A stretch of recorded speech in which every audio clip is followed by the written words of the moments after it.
नमस्कार मंडळी, स्वागत आहे तुमचं आपल्या सिम्पली मराठी रेसिपीमध्ये। तर यामध्ये आपण अतिशय वेगळ्या पद्धतीची बटाट्याची भाजी बनवणार आहोत। तर यासाठी मी मिक्सरच्या भांड्यामध्ये घेतले आहे 7 ते 8 लसणाच्या पाकळ्या, 1 इंच आलं, कोथिंबीर, उभा चिरलेला कांदा, त्यानंतर 1 टमाटा, त्यानंतर आहे इथे खोबऱ्याचा कीस आहे।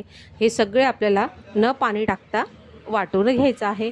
त्यानंतर कढईत तेल घ्यायचं आहे, त्यामध्ये 1 तमालपत्र आणि 1 जिरं टाकून आपल्याला ते फ्राय करून घ्यायचं आहे। त्यानंतर वाटलेला मसाला आहे तो सुद्धा आपल्याला या तेलामध्ये फ्राय करून घ्यायचा आहे।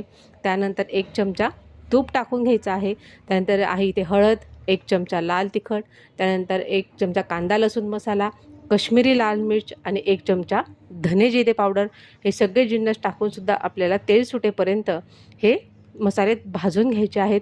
त्यानंतर बटाट्याची साल काढून त्याच्या फोडी करून अशा पद्धतीने आपल्याला या मसाल्यामध्ये टाकून घ्यायचे आहेत। त्यामध्ये सुद्धा आपल्याला या फोडी फ्राय होऊ द्यायच्या आहेत आणि इथे आपल्याला गरम पाण्याचाच वापर करायचा आहे।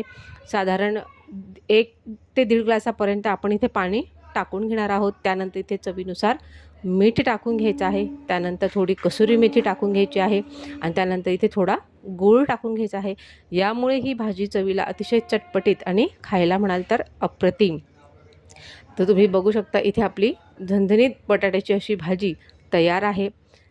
नक्कीच ही भाजी बनवून बघा। सकाळच्या जेवणासाठी तर अतिशय झटपट होणारी ही भाजी आहे, भातासोबत तर अप्रतिम लागते। चला तर मग रेसिपी आवडली असेल तर चॅनलला नक्की लाईक, शेअर, कमेंट आणि सबस्क्राईब